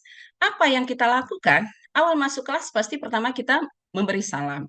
Kemudian memimpin doa, disuruhlah mungkin ketua kelas dan salah seorang dari siswa kita. Kemudian mungkin mengabsen siswa. Kemudian bisa kita menyanyikan lagu Indonesia Raya. Atau di sini kita melakukan esbrike, silakan. Kemudian kita melakukan apersepsi. Ini urutannya. Kemudian yang tidak kalah pentingnya kita melakukan motivasi. Di mana motivasi ini terkandung di situ nanti apa manfaat yang akan diperoleh dan apa tujuan pembelajaran. Seperti itu. Nah, yang terakhir untuk pendahuluan ini adalah memberikan acuan Bapak Ibu. Nah, di dalam acuan itulah nanti Bapak Ibu akan memaparkan, iya Bu Lia? 3 menit lagi. 3 Oke, menit. siap. Di mana pada pemberian acuan itu nanti Bapak Ibu di situ akan memberikan tentang KI, Bapak Ibu akan memberikan tentang indikator, kemudian kriteria ketuntasan belajar anak-anak, KKM, dan segala macam. Sehingga pada saat Bapak Ibu memberikan acuan, silakan Bapak Ibu sampaikan, oh ya anak-anak KKM pembelajaran kita untuk KD ini adalah 80. Nah, seperti itu. Nah, penilaian kita ada 3. Yang pertama adalah sikap spiritual. Yang kedua adalah pengetahuan. Yang ketiga ada keterampilan. Silakan Bapak Ibu menyampaikan nanti pada saat pendahuluan, yaitu di pemberian acuan. Seperti itu. Kemudian, pembagian kelompok belajar juga di sini. Nah, apa tadi latar belakang pemberian kelompok belajar sudah dijelaskan di depan. Seperti itu. Kemudian juga menjelaskan bagaimana mekanisme pelaksanaan pengalaman belajar sesuai dengan langkah-langkah pembelajaran. Kemudian setelah pendahuluan baru kegiatan inti Bapak Ibu. Nah, kegiatan inti karena sudah tadi kita membagi kelompok, kita masuk kepada diskusi kelompok. Mereka didiskusikan tergantung apakah tadi kelompoknya berdasar high, low, dan middle atau berdasarkan pembelajaran berdiferensiasi. Nah, setelah belajar kelompok nanti Ibu pura-pura membagikan, mereka belajar kelompok, perhatikan, mereka suruh presentasi. Setelah presentasi mereka akan kita akan memberikan apresiasi untuk kelompok-kelompok tersebut seperti itu. Nah, kemudian sedikit lagi Bu Bulia. Setelah kegiatan inti, mohon maaf. Nah, baru kita akhiri dengan kegiatan penutup. Nah, kegiatan penutup ini terdiri dari apa? Membuat kesimpulan bersama dari materi-materi tadi. Kemudian yang kedua adalah melaksanakan evaluasi, misalnya menggunakan esai 3 soal. Kemudian yang ketiga, jangan lupa pada kegiatan penutup, sampaikanlah informasi materi yang akan kita sampaikan pada pertemuan selanjutnya. Kemudian, untuk menyemangati lagi, buatlah kata-kata bijak, sehingga mereka termotivasi untuk selalu belajar, mengingat pembelajaran kita, dan bersemangat untuk pertemuan berikutnya. Kemudian adalah melaksanakan penutup, misalnya dengan hamdalah, dengan salam, dan segala macam. Terima kasih Bapak Ibu. Nah, kemudian, ini yang tak kalah pentingnya, yaitu tahap akhir. Setelah kita melakukan simulasi mengajar, kita akan disuruh duduk, di depan tim penilai ada 2 orang, kemudian kita akan diberi 3 pertanyaan. Pertanyaan pertama adalah, apa kelemahan dan kelebihan pembelajaran yang Ibu bawakan? Nah, ini jawabannya Bapak Ibu tergantung kepada model pembelajaran dan metode pembelajaran yang kita gunakan. Kalau model pembelajaran kita misalnya inquiry based learning, apa kelebihannya, apa kekurangannya? Terangkanlah itu. Kalau ada 2 lebih dari 1, ada 2, 3, dan segala macam seperti itu. Nah, kemudian pertanyaan yang kedua adalah, apa hal baru yang akan dilakukan setelah pembelajaran ini? Berarti hal baru yang akan dilaksanakan setelah pembelajaran ini adalah tindak lanjut atau evaluasinya ke depannya supaya pembelajaran ini lebih bagus lagi seperti itu. Nah, pertanyaan ketiga yang mereka ajukan adalah bagaimana penilaian yang ada, bagaimana penilaian yang Anda gunakan dan hasil penilaiannya untuk apa? Terangkan lagi metode penilaian tadi. Kita menilainya dalam bentuk aspek sosial spiritual, pengetahuan dan keterampilan. Nanti hasilnya untuk apa? Terangkan saja. Kami akan menganalisa hasil dari pembelajaran itu untuk remedialkah atau pengayangkah. Demikian Bapak Ibu, terima kasih. Semoga sedikit menginspirasi. Wassalamualaikum warahmatullahi wabarakatuh. Waalaikumsalam warahmatullahi wabarakatuh. Oke, terima kasih banyak Bu Rini.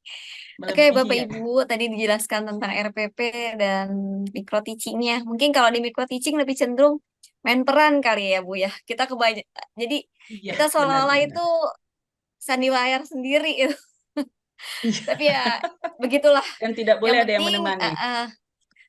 dan yang penting runtun gitu, ada Iya, pendahuluan, kemudian ada inti dan penutup. Karena kalau nggak ada itu salah satunya nanti akan menjadi penilainya berkurang ya Bu ya. iya Wah, benar. salah. Oke, selanjutnya Bapak Ibu nanti tetap di-keep ya pertanyaannya. Sekarang kita lanjut aja ke narasumber yang terakhir, yaitu Bu Indrawati Saptariningsih. Halo Bu Indra. Halo Bu Lia, selamat malam. Oke, selamat malam. Sehat ya, Bu? Harus sehat. Oke, udah siap ya? Iya. Oke, izin saya membacakan CV dari Ibu Indrawati. Beliau lahir di Jakarta pada tanggal 6 Maret 1974. Tapi muda sekali terlihat. Awet muda. Oke, beliau mengajar di SLB. Benar ya di Memang SLB masih ya? muda. Betul. Iya, di SLB 02 Jakarta, Lenteng Agung,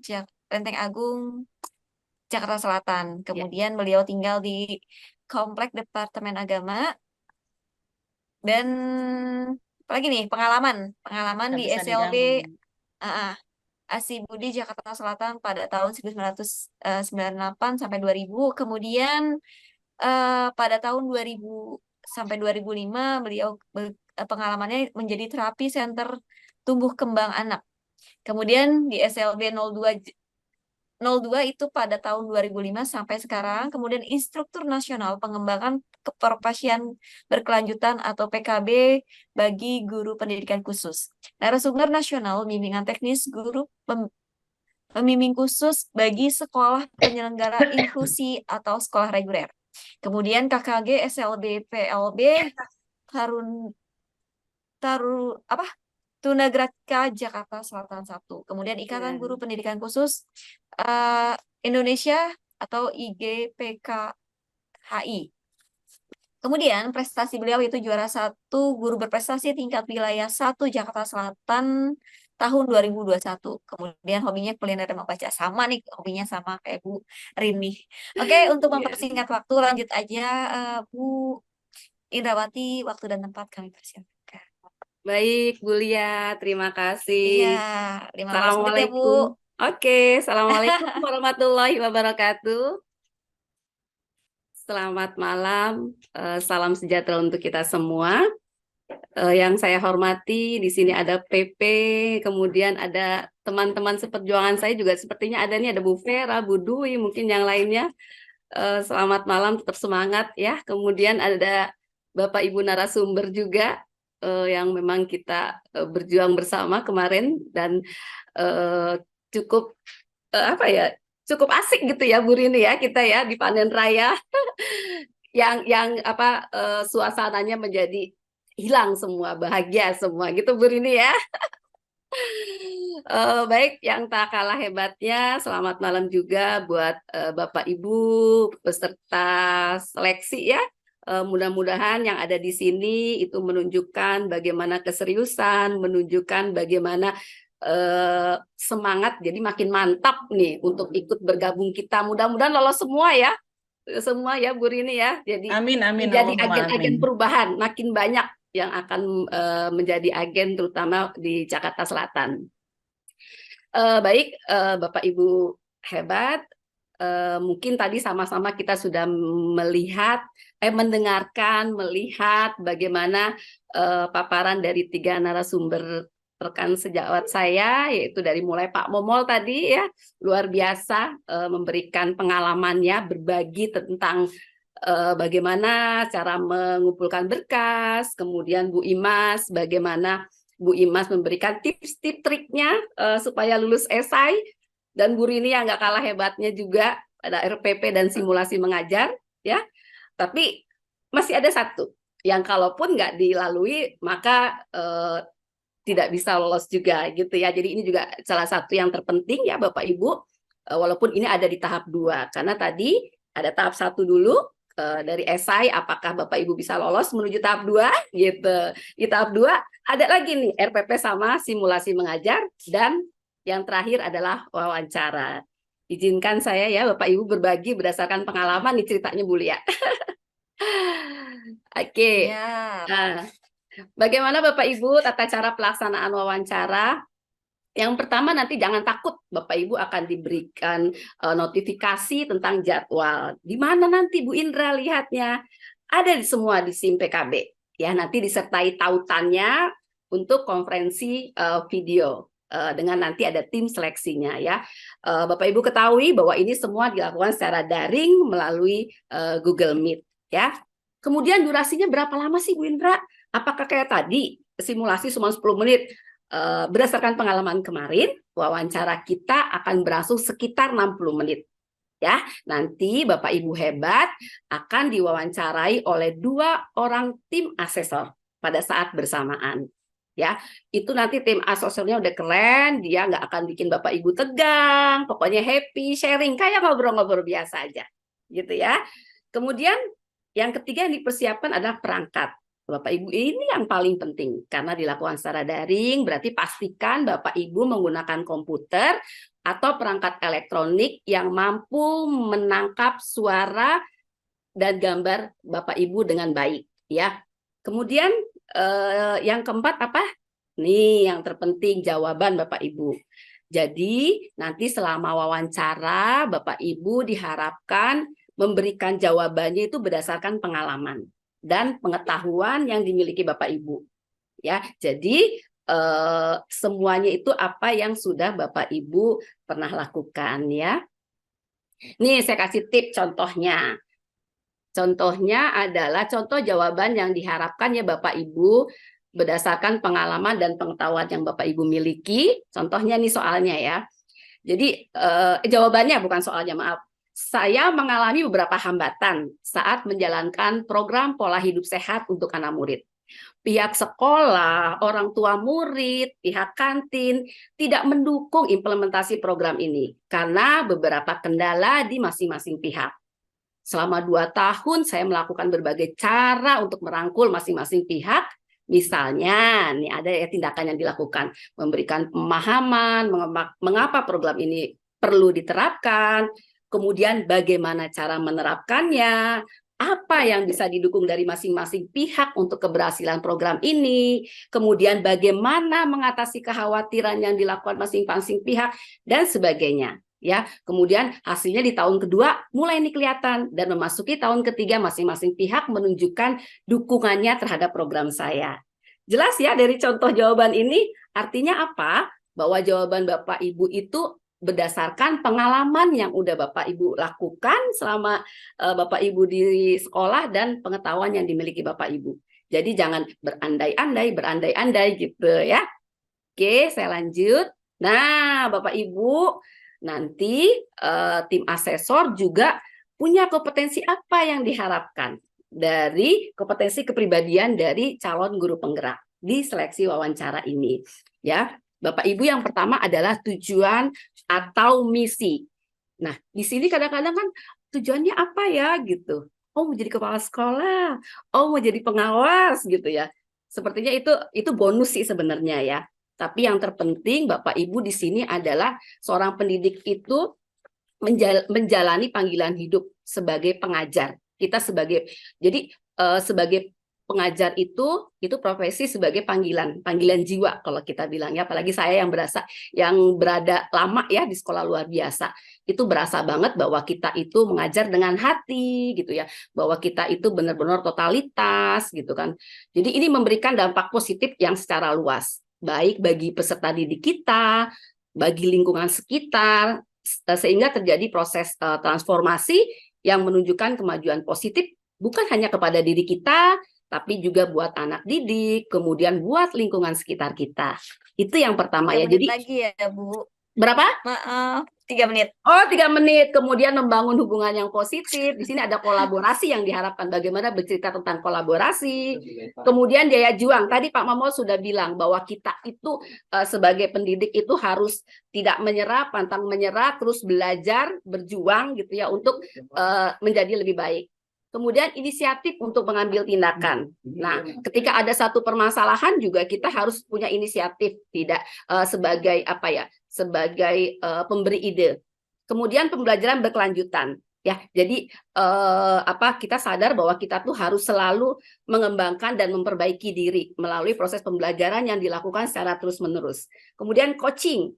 Coaching di sini bagaimana kita berkomitmen dalam proses mengembangkan perilaku, keterampilan yang dibutuhkan oleh rekan-rekan kita, peserta didik ataupun orang lain yang berada di sekitar kita gitu ya.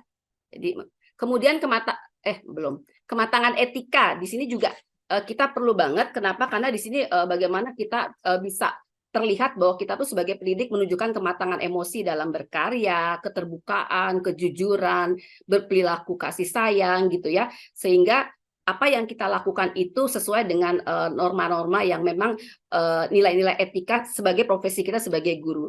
Kemudian pengambilan keputusan ini juga kita perlu bagaimana kita mengambil keputusan dengan secara bijak gitu ya, dan bisa mengakomodir seluruh pihak-pihak yang memang terkait.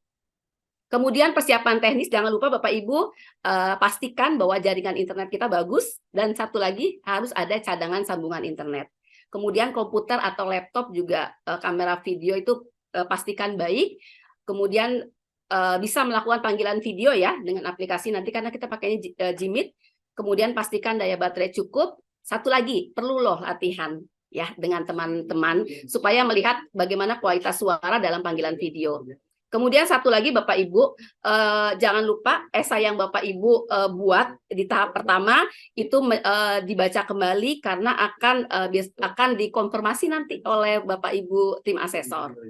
Kemudian ini yang juga terpenting, tapi merupakan buat saya ini hanya pengalaman aja. Jadi Bapak Ibu juga pakaiannya rapi dan sopan. Kemudian tidak terlambat masuk ya, karena nanti biasanya kita 10-15 menit sebelum wawancara dimulai itu sudah harus masuk. Nanti menunggu apakah tim asesornya sudah masuk atau belum. Kemudian mengucapkan salam dan terima kasih. Satu lagi, tidak menangkap layar dan merekam proses wawancara. Kemudian peserta diharapkan dapat menjawab semua pertanyaan yang diajukan oleh pewawancara. Ini sebagai tambahan saja Bapak Ibu ya. Jadi mengikuti CGP atau pendidikan guru penggerak CGP ini manfaatnya banyak Bapak Ibu. Kita dapat pendidikan guru penggerak selama 6 bulan, peningkatan kompetensi kita juga sebagai pemimpin pembelajaran, kita mendapatkan pengalaman belajar mandiri, kelompok terbimbing, tersusun dan menyenangkan, kemudian pengalaman mendapatkan bimbingan atau mentoring dari pengajar praktek, kemudian ada juga dari instruktur, kemudian dari fasilitator.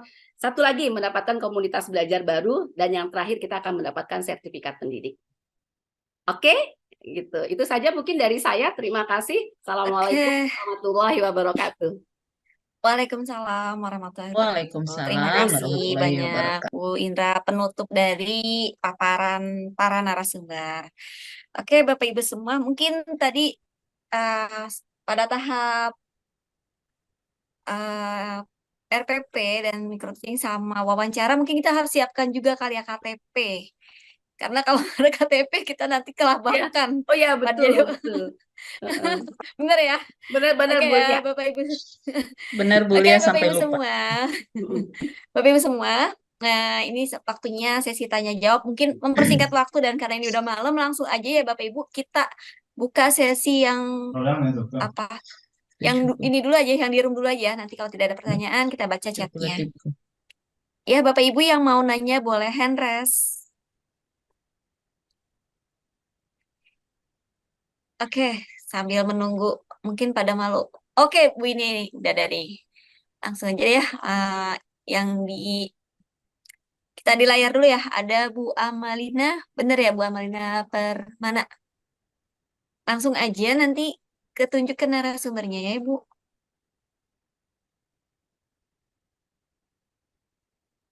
Maaf Bu, nggak terdengar Bu Lina.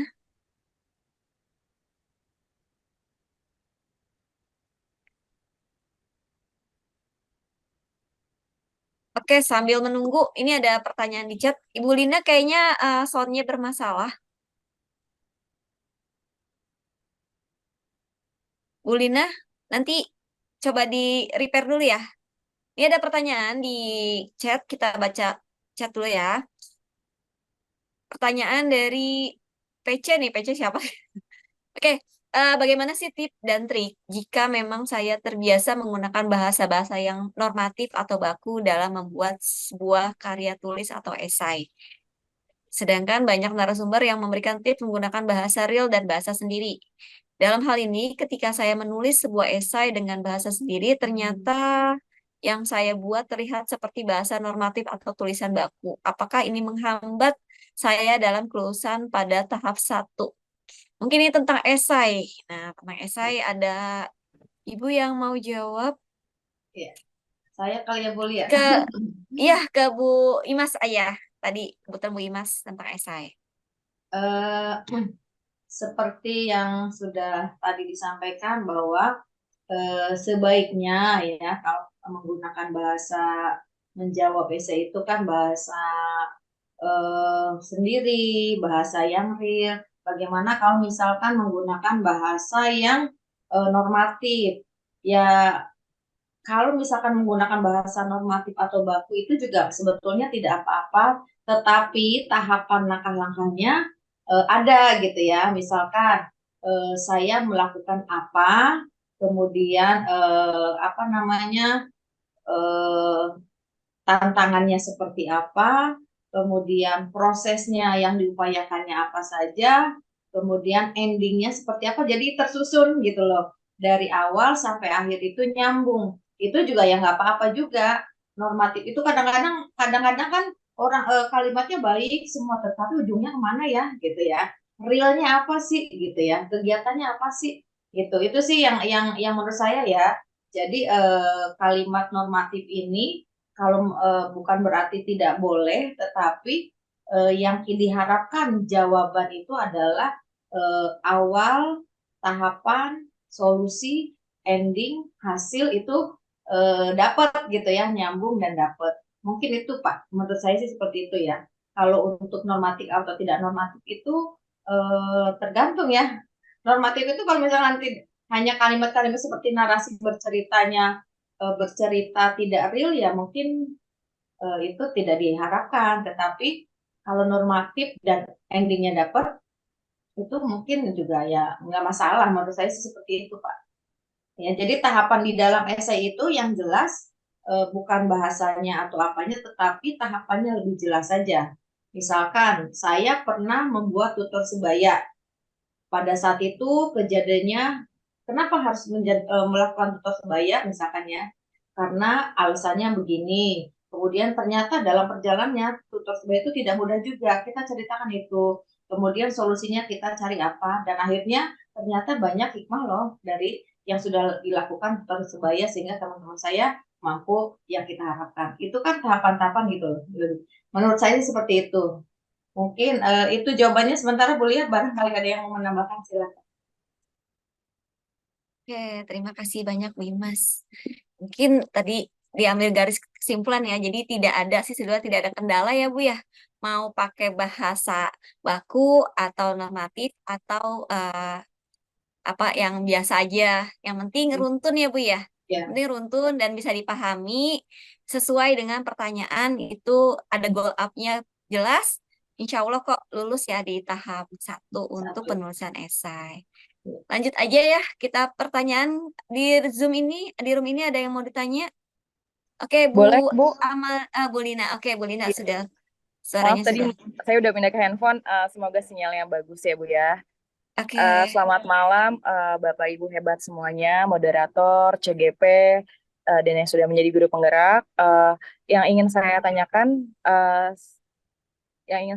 singkat saja mengenai esai. Di situ ada penulisan 500 sampai 5.000. Apakah kita boleh kurang dari 5.000, Bu? Atau yang dilihat itu untuk bisa lolos nanti itu quality atau quantity dari penulisan tersebut? Pertanyaan selanjutnya adalah masalah RPP. Di sana disebutkan nanti micro teaching-nya adalah 10 menit. Sedangkan di tadi yang sudah dipaparkan itu RPP-nya sangat lengkap ya Bu ya, ada indikator. Nah, yang dari kita dapatkan format RPP-nya itu hanya ada 3 kegiatan inti, hanya ada 3 kegiatan pendahuluan, kegiatan inti dan penutup. Di sana tidak ada indikator. Apakah kita boleh mengikuti format yang ada yang sudah ada di SIM PKB atau harus lengkap dengan melampirkan asesmennya juga atau media pembelajarannya? Terima kasih Bu. Oke, langsung aja. Terima kasih Bu Lina. Wah, 08 banyak banget nih. Dari angkatan kemarin banyak yang daftar. Mudah-mudahan angkatan ini banyak yang lolos. Oke, langsung aja ke tentang esai sama RPP. Langsung aja Bu Imas dan Bu Rini. Jawab. Saya dulu kali ya Bu ya. Iya. Saya coba jawab dulu. Tadi pertanyaannya adalah kan dalam satu pertanyaan itu harus dibutuhkan sekian karakter gitu ya. Minimal itu 500 kalau tidak salah. Sampai kadang-kadang sampai 2000 karakter. Kalau belum nulis tapi udah lihat 2000-nya kadang-kadang males juga apa nanti yang saya tuangkan di situ gitu ya. Tetapi kalau Bapak Ibu sudah tahu alurnya, kadang-kadang bisa jadi lebih gitu ya.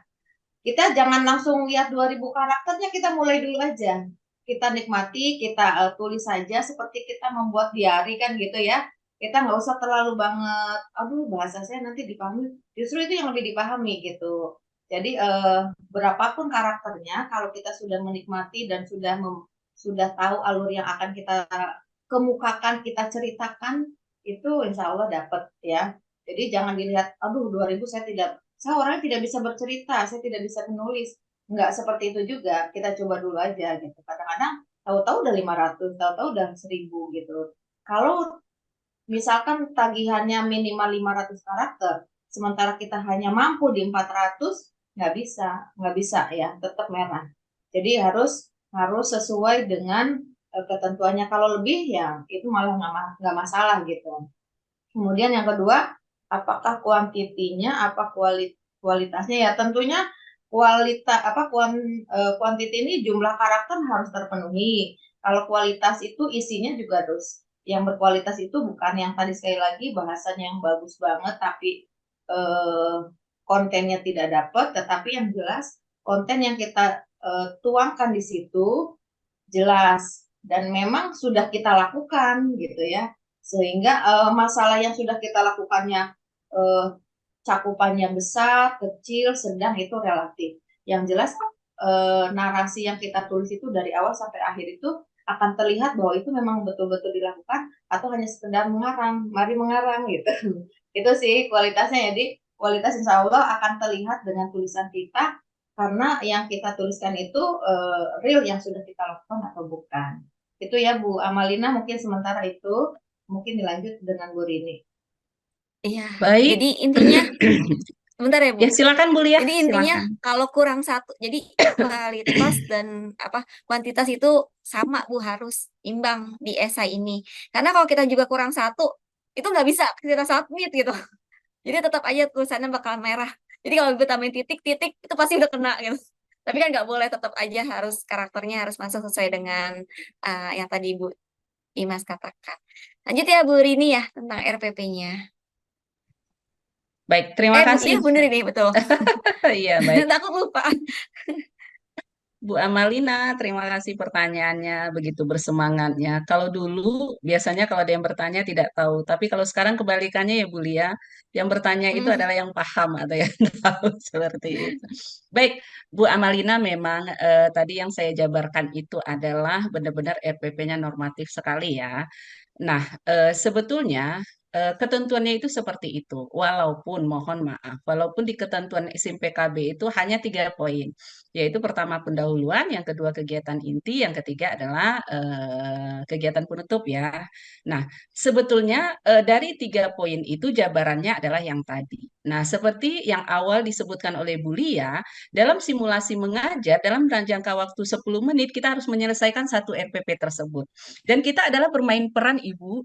Jadi kalau kita menanya ada yang tidak hadir hari ini, kita tidak usah dulu, tidak usah menunggu jawaban seperti oh tidak ada, oh ada, seperti itu. Jadi pura-pura aja seperti. Jadi itu tidak akan memakan waktu. Seperti pendahuluan. Pendahuluan mungkin salam pertama, kemudian ada persepsi, kemudian ada juga mungkin ice breaking. Ice breakingnya itu kita sebutkan aja, ayo anak-anak berdiri semua begini-begini, udah selesai seperti itu. Kemudian yang kedua mungkin juga ada penampilan, misalnya kita memutar video, itu pura-puranya aja. Jadi waktunya tidak memakan waktu banyak seperti itu. Nah, kemudian langkah-langkah itu sebetulnya kita jalankan semua, Ibu. Kita jalankan semua, kita sebutkan semua. Kemudian kalau untuk tadi yang saya sebut data pendukung, kegiatan pendukung itu kita tampilkan. Jadi KI-nya kita tampilkan, ada slide-nya, tapi cuma sekedar tampil. Ini anak-anak KI pembelajaran kita hari ini, KD-nya, ini indikatornya, cuma seperti itu aja. Habis itu lewat gitu loh. Jadi hanya memakan waktu sebentar. Jadi menurut saya nanti kalau Bu Amalina lolos di tahap pertama, silahkan dibuat RPP itu selengkap mungkin.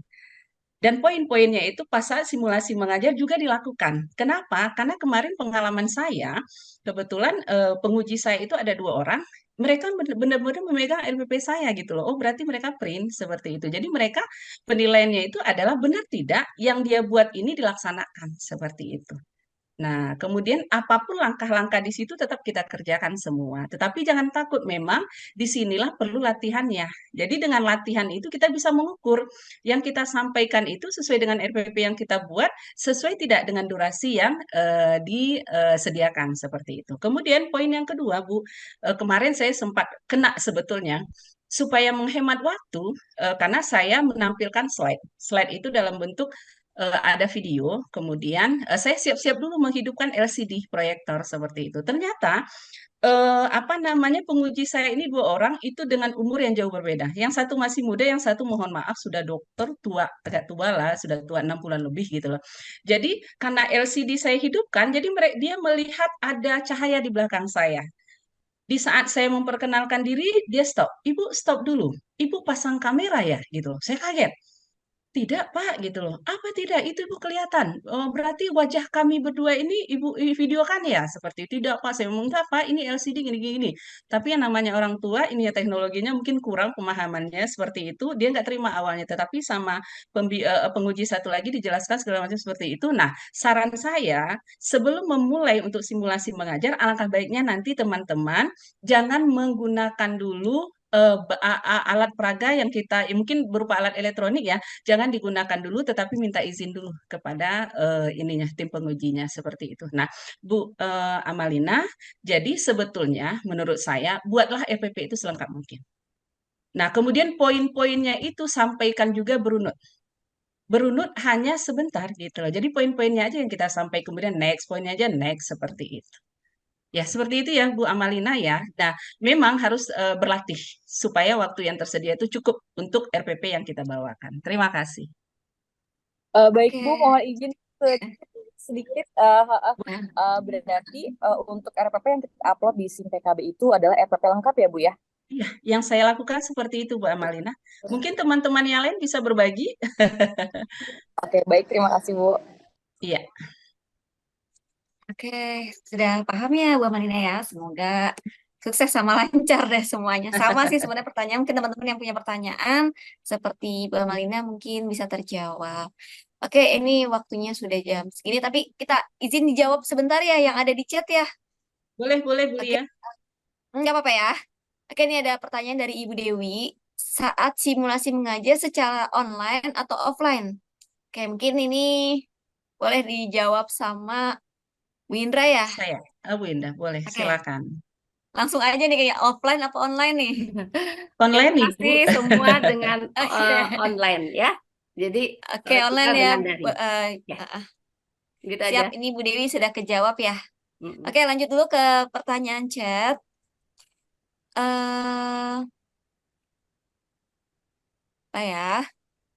Nah, ini dari Bu Afiatus Salamah. Angkatan 10 ini diminta untuk mengumpulkan RPP terlebih dahulu. Apakah nanti saat simulasi materi dan kelasnya berbeda dengan RPP yang sudah dikumpulkan? Gimana tuh? Bu Rini kayaknya yang jawab nih. Baik, terima kasih. Pertanyaannya adalah untuk angkatan 10 mungkin agak berbeda ya. Tapi itu kayaknya sinyal-sinyal lanjut itu. Setelah tahap 1 lanjut ke tahap 2 seperti itu. Karena tahap 2 itu dimulai dengan pengumpulan RPP.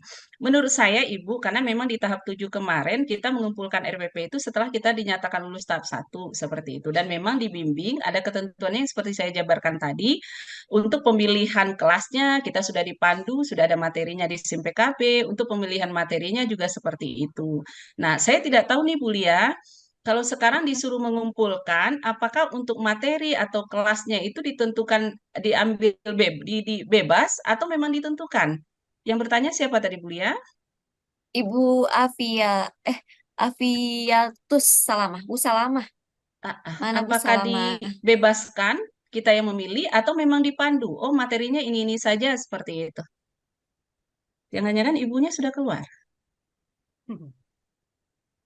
Oh, kurang tahu. Tapi, Ah, oh ya mungkin agak pengalamannya beda-beda berbeda. kali ya Bu ya. Iya, Iya, agak iya. berbeda dengan sistem kita di Ah, waktu angkatan 7. Jadi di angkatan 7 itu memang ditentukan dan kita baru boleh membuat RPP atau mengupload RPP itu setelah kita dinyatakan lulus untuk tahap pertama seperti itu.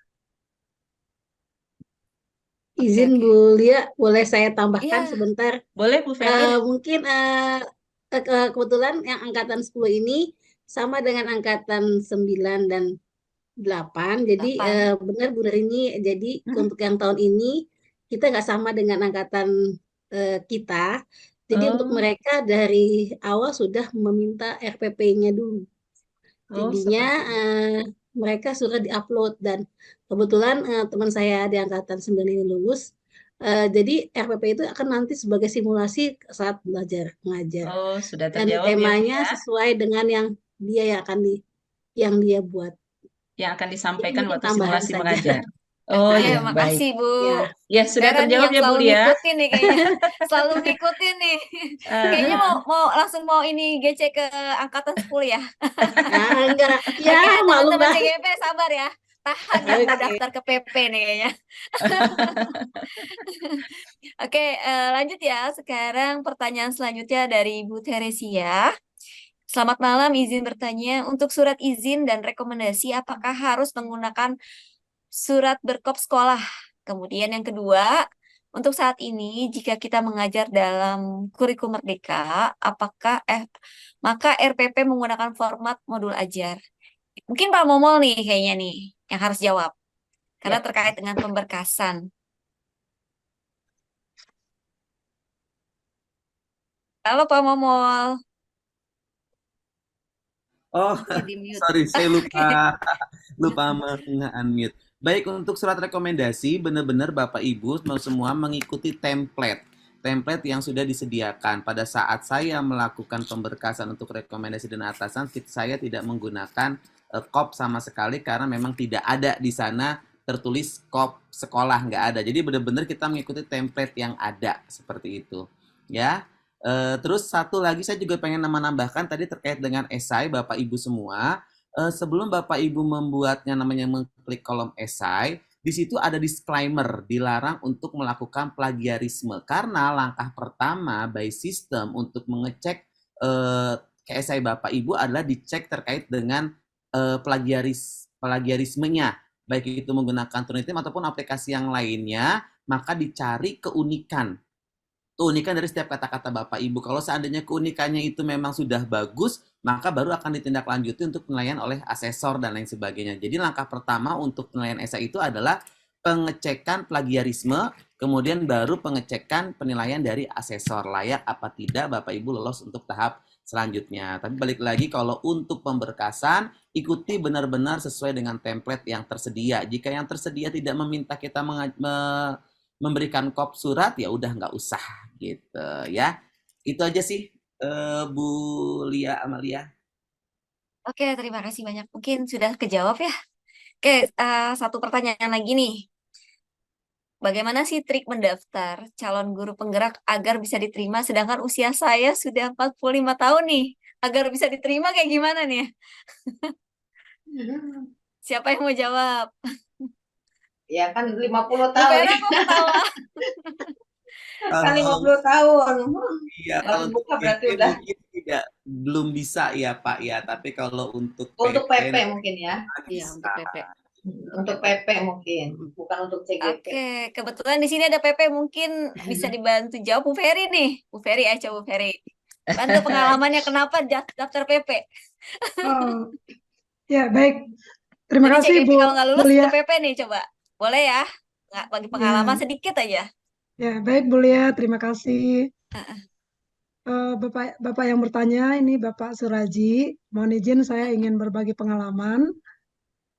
Ketika tahun lalu itu saya ingat saya mendaftar, pertama saya mendaftarnya CGP, Pak. Nah, kemudian ada tulisan di situ Anda tidak bisa mendaftar di CGP karena usia sudah 50 plus. Kebetulan ketika itu usia saya 51 tahun, Pak. Nah, karena tidak bisa mendaftar di CGP, diarahkan, Pak, silakan Bapak atau Ibu mendaftar PP. Seperti itu. Nah, setelah itu saya langsung daftar PP, Pak. Nah, dan menurut saya cocok sekali ini Pak Suraji kalau mau ikut bergabung dengan PP, bisa Pak. Ilmunya banyak Pak, insya Allah. Tidak kalah dengan CGP. Baik, Bu Lia, itu saja dari saya. Terima kasih. Oke. Oke, itu aja ya Bapak Ibu. Pak Suraji ya udah kejawab ya. Ya, terima kasih.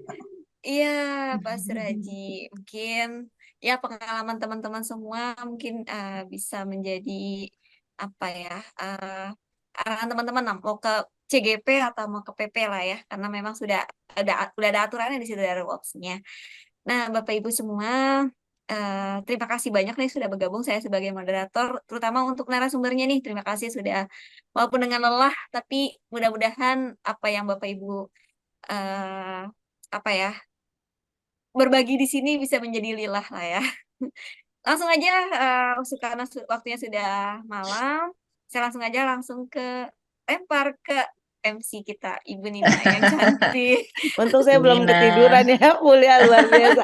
Alhamdulillah Bapak Ibu keren banget ya, moderatornya makin malam makin oke, narasumbernya juga empat-empatnya luar biasa. Hebat, mudah-mudahan Bapak Ibu di sini yang mendaftar di program Guru Penggerak Angkatan 10 lulus semua ya. Amin. Sehingga kita semua sama-sama bisa menebar manfaat ya untuk jadi pemimpin pembelajaran yang untuk kemajuan pendidikan di Indonesia. Begitu ya Bapak Ibu ya. Boleh saya tutup dengan pantun Bu Lia Bapak Ibu narasumber. Boleh. Keluar kota lewat tol Cipali. Cakep. Berhati ingin bertemu Kakanda. Malam ini sangat semangat sekali kegiatan kita untuk kemajuan pendidikan Indonesia. Terima kasih Bapak Ibu semua.